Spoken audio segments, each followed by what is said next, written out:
të vijmë më tej, presidentja e Kosovës Vjosa Osmani përmes një postimi në Facebook ka reaguar në ditën e veteranëve. Osmani theksoi se veteranët e ushtrisë çlirimtare të Kosovës janë dëshmia se liria nuk dhurohet, por fitohet me guxim dhe sakrificë.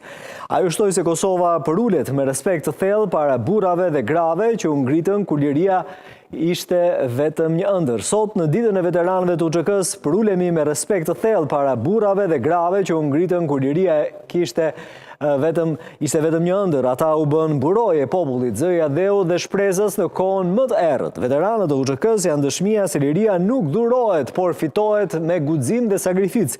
Rrugtimi i tyre drejt lirisë u kurorëzua me dinjitet dhe fitore. Lavdia e përjetshme është për dëshmorët e kombit, tha zonja Osmani. Nderimi i përhershëm veteranëve të UÇK-s, shkruan më tej ajo.